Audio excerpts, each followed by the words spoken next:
So that's really what autistic individuals learn initially is how to make sense of their lives because they don't have a lot of what neurotypical people automatically or not automatically, but we tend to live to be born with.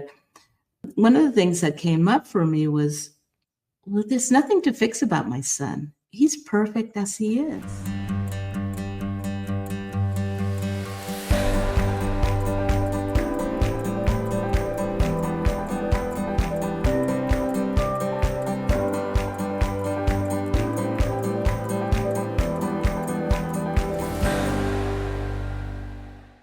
Irma Velasquez is an artist, a mother, and part of the Deep Living team. This team creates transformative experiences to expand our capacity for presence. Why presence? To discover how to live with more purpose in our lives and communities. Irma's path has not been an easy one. Mother to an autistic child, Irma's had to challenge herself and her expectations to find a path forward for her and for her son.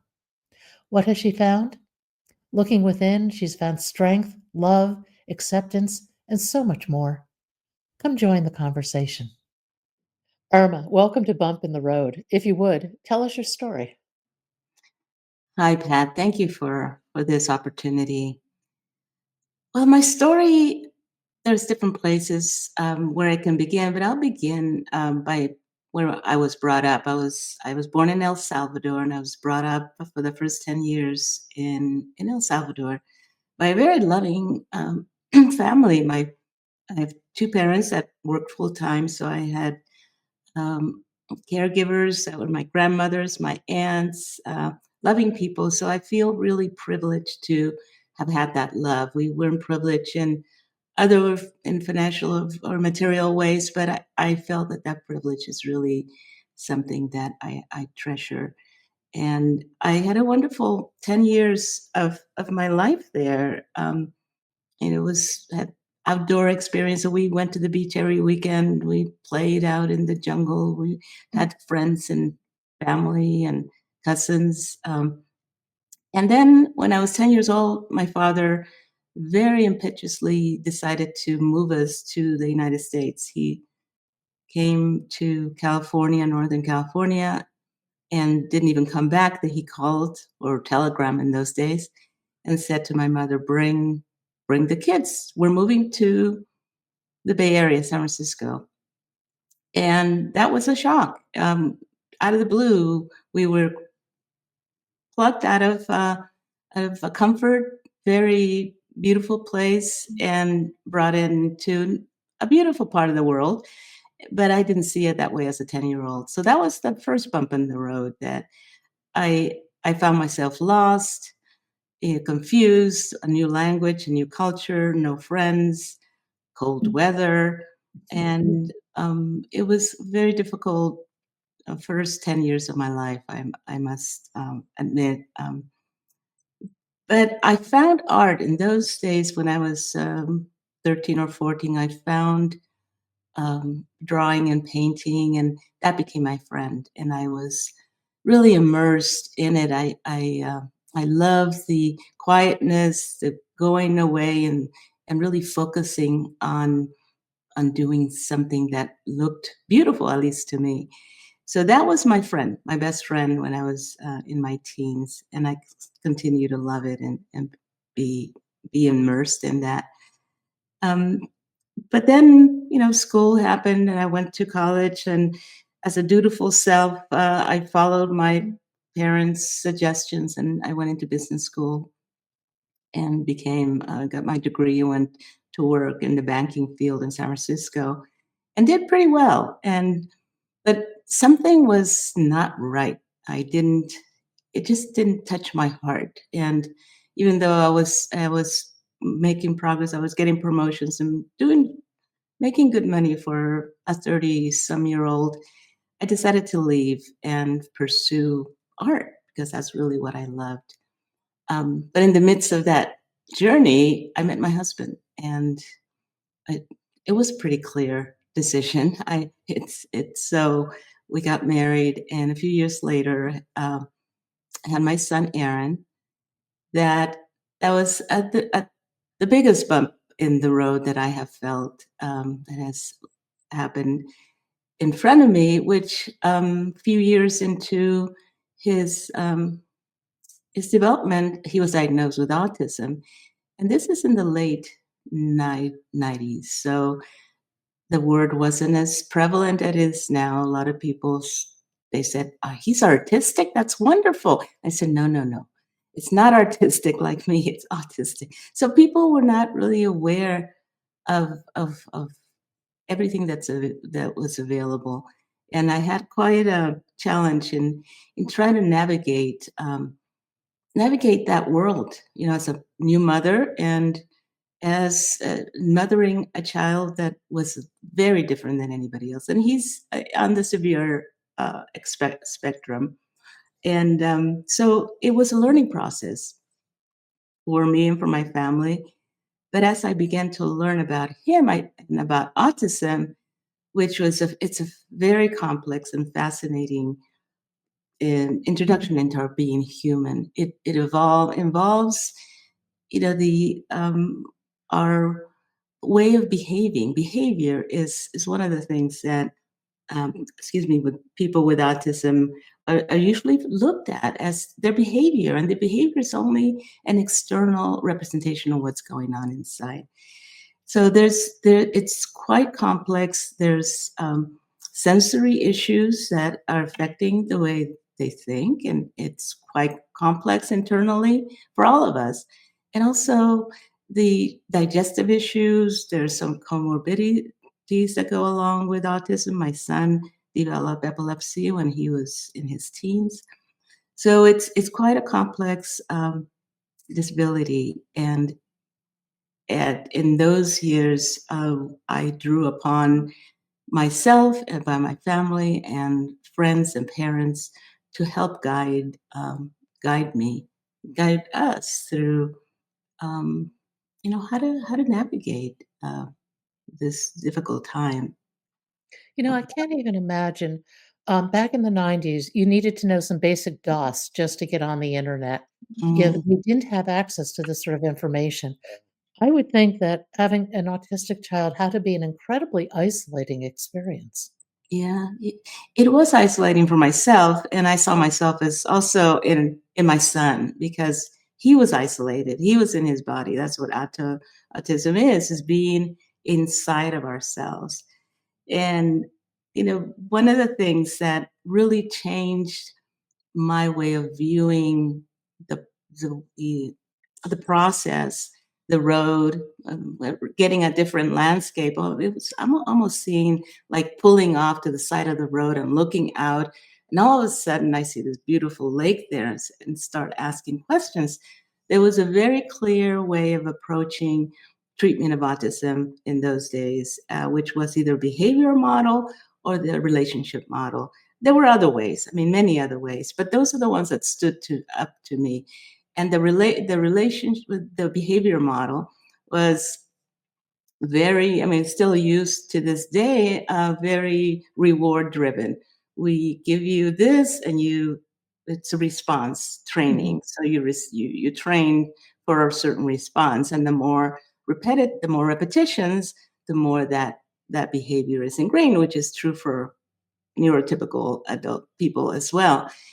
The other approach was more of a relationship approach, where you get to know the individual and the child, or child in this case, and through that getting to know him, the person, he starts to come out, and that's really what happened. Well, we had the bigger bump in the road was the decision which one we were going to take, because my husband wanted to go through, he wanted the approach that was sounded more efficient, which was the fix it, let's fix it Yeah. by teaching him how to behave so that he doesn't run sporadically, so he does this. And that just does not sit well with me. I was more in the relation for some reason that relationship just it just made sense to me. And we actually had a point where we thought, well, what's going to happen? I cannot bring up my son that way. And he was so strong about it that we had a moment of decision making for a relationship as a married couple. And he thought about it, I thought about it, and he decided to try the relationship model, which we did, and we eventually started the school using the relationship model for a number of children, and it's still 25 years later, the school is still operating in the Bay Area. Talk a So, little bit about the relationship model, if you would. uh, the relationship model has been around for quite some time. Dr. Stanley Greenspan was one of the first people who brought it up back in the early 70s. He called it uh, floor time theory, where basically you get on the floor with your child and you relate to it, to him or her, by following what they're doing and by showing them that you understand, by mimicking, by mirroring. And we actually have a mirroring gene inside of us. And autism is one of the deficits that Rivers. reprotopics. Oh, now you're gonna have me doing it too. I'm not gonna go into that word. By mirroring somebody else, we mirror each other. You know, monkeys do that. You go like this, they go like Yeah. that. And individuals with autism, there's a deficit there, and that can be learned. So the relationship model that we tried was in a place in the in I'm having all kinds of problems with my pronunciation today. Um, in in the East Coast, which allowed us to really spend a whole week with my son in a very intense way. They would put him in a room and we would watch him relate to someone else. And basically, for 18 hours a day, he would be in a relationship with a therapist, and we were watching from a two-way mirror. And what they did is basically just sat with him and mimicked him. So if he would touch his ear, they would touch his ear. If he would touch his head, and if he moved somewhere, they would follow. So it was that establishing a relationship that made Aaron understand that somebody was seeing him, and we all want to be seen. So, and this was very intense for a whole 7 days. Every day, he would not leave the room. They put a potty inside the room where he would go potty. They brought the food. So it was 2 hour, every 2 hours, a new person would come in. So he was intensely in this relationship with another being. And we noticed a change. You know, so there was a curiosity. He was very much in himself, where he would go to a corner literally and just twirl a string in front of his face for could be for hours if we didn't interrupt him. He was inside himself, and that relationship, that week, we started seeing him being curious, you know, looking at things, and he would not point. He was 3 years old. He didn't point until he was about 8. He would not look at us. Um, and he started to make initiations of, you know, in different ways of picking things up. And that began the evolution of him coming out. And now he engages. He's nonverbal still, but he engages, he communicates in his own way. And so that's part of the relationship model. And there's a whole process of how we relate to each other. We in a developmental way. So that's just a snapshot how it happened to That had us. to be incredibly rewarding to see him come out of his shell. It was quite enlivening, and I realized when that week that we spent in the Options Institute, uh, I realized that really there was nothing to fix about my son. You know, I wanted to fix up to that point. I really wanted to fix him by behavior, changing his behavior, by doing this, by giving him different vitamins. But I wanted to change how he was, and I realized, no, there's somebody in there that we need. We need to get to know, and he needs to know that we're curious and we love him and we want who he is. not another person, but who he is. And that began the journey with him and also with myself. That continues to this day. How did this experience impact you? Well, it was rewarding to see in himself and in others. It was really impactful to see that what he how he was impacting other people that would work with him. Because when after the weekend at the Options Institute, we went home and we continued the program where we had people come and spend 2 days with him. And people would just be enamored by him. They fell in love with him. There was one woman who moved to San Diego to get her PhD at the University of San Diego. A lovely human being, and after she left, she would come back on the weekends to be with Aaron for 2 hours to the Bay Area.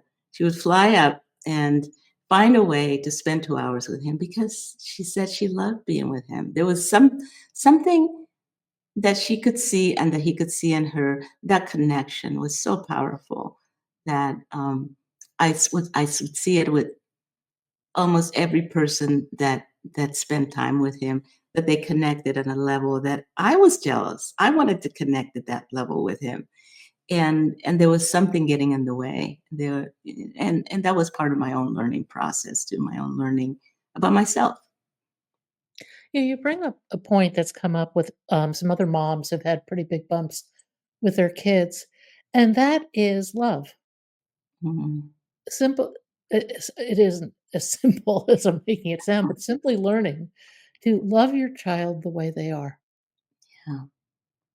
Yeah, it seems to be like it shouldn't be that hard, right?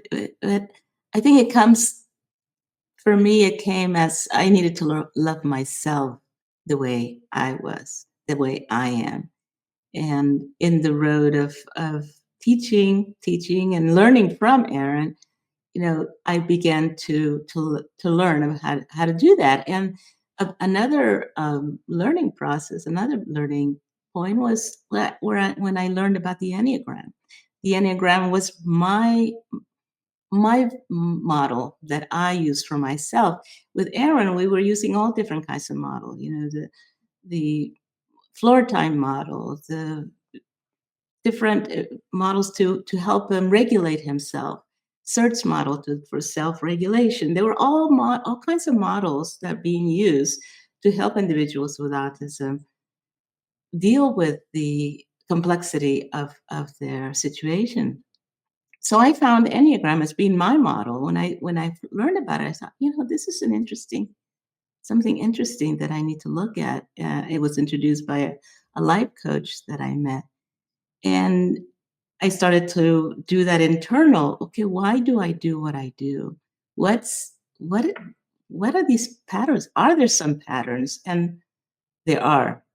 The personality are. We all have a dominant personality that guides our way of being and our worldview, and that's what I started to learn, and it's been so enriching personally, and it changed my relationship with my son and my husband and my friends and my life. Can an anagram, I'm saying that right? Anagram? Enneagram. Enneagram. Enneagram. Can Right. that change over your lifetime or is it pretty consistent? Well, the theory is that we are born with one type, and over time we change within our type. It's like our structure. We're born with a physical structure, and we change, and through our lifetime as we age, our bodies change, but our structure is what it is, and that's what is understood. That's we stay in the same um, personality type, and it's usually not doesn't come up. I mean, our personality it starts to evolve when we're around 7 years old, when we're being or the impact with our social demands becomes stronger. We start to have friends and create social structures and relationships. And but around our 20s or so, we start to be a little bit more introspective, and that's when the personality starts to show up. It becomes more visible. So when we do tests, we ask people to look at themselves and say, "Well, how were you when you were in your 20s? You know, how were you responding to stress? How did you kind of relationships did you have?" Because those are the years where we begin to be more in our personality. One of the things I found fascinating, because I took your test on your website, Mm, um, was how accurate the description of the personality type really was. I mean, I often say we spend the first half of our lives having all these rules and expectations and heaped upon us. And if we're lucky, we spend the second half of our lives peeling it all back to figure out who we really are. And that test really goes to the heart of who you are very quickly and very effectively, I thought. mm. Yeah, I believe it goes to the heart of who we think we are. You know, we're not who we think we are. And I love that analogy you say, peeling away. It's peeling away. It's like every day, we grow new cells in our bodies, and some of them die and some of them are born. And I feel like our personality is very similar. And if we ask ourselves, who am I? Who am I really? I'm a mother. That's what usually we say. I am a good person. I'm kind. We give ourselves all of these adjectives, but really, who is underneath all of those adjectives? Who am I really? And that's a question that I ask myself as often as I can because I'm a different person than I was when we talked last time. It's we all are. We're changed by world events. We're changed by relationships with others. We're changed by relationship with ourselves. Absolutely. Although I would say that defining yourself by adjectives rather than nouns is actually fairly an advanced way to think of yourself. Because I think too often we live in an externally oriented society. And if you ask somebody who they are, they'll say, well, this is my job title. I Mhm, live here. I drive this. I like these kind of clothes, or name whatever attributes you might attribute to mhm, yourself.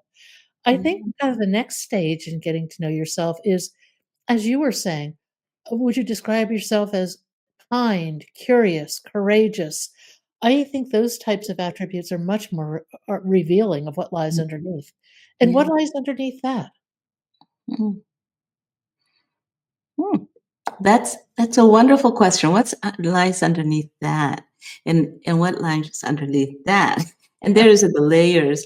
Um, one of the most intriguing questions that I like to ask myself is an awareness question. I'm aware of the fact that we're sitting here talking miles away from each other, and yet we're connecting. So I'm aware of that. I'm aware of the sensations in my body and how I'm feeling, the fact that I'm getting thirsty, my lips. There's an awareness around my beingness here with you. And then what's underneath that awareness? And what's underneath that awareness? That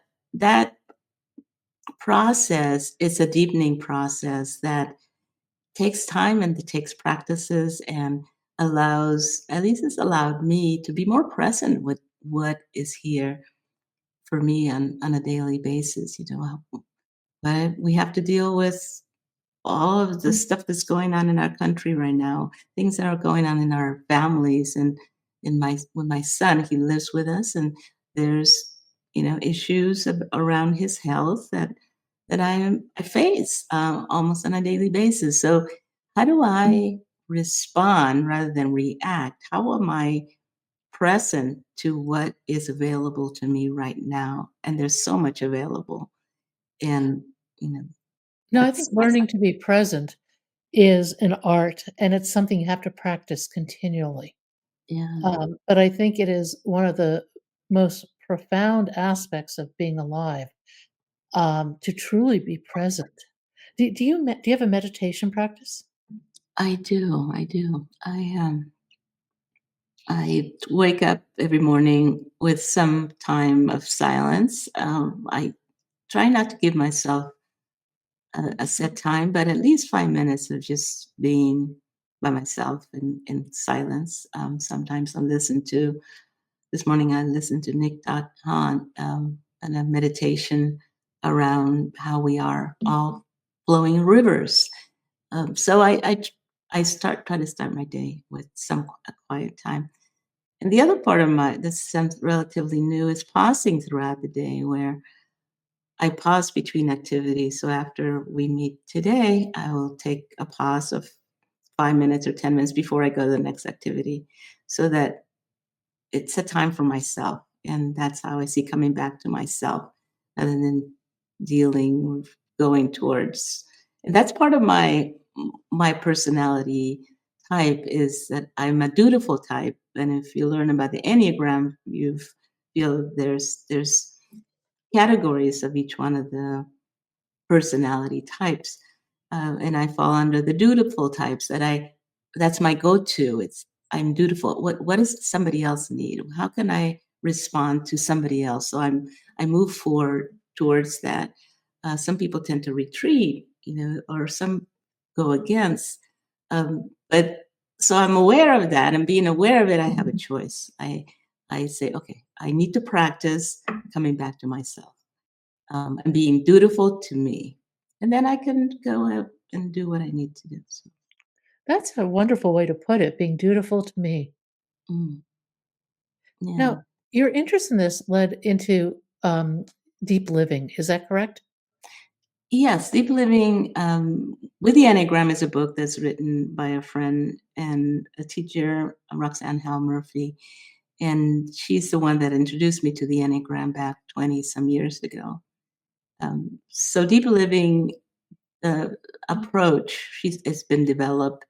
And now we have I was a co-founder of a nonprofit called Deep Living Lab, where the model and the deep living way of being is introduced through workshops, through teachings, through writings. Roxanne is writing in this at this time, introducing the way of living deeply, not in a superficial way, not in a reactive way, but what is it that allows us to live from that place?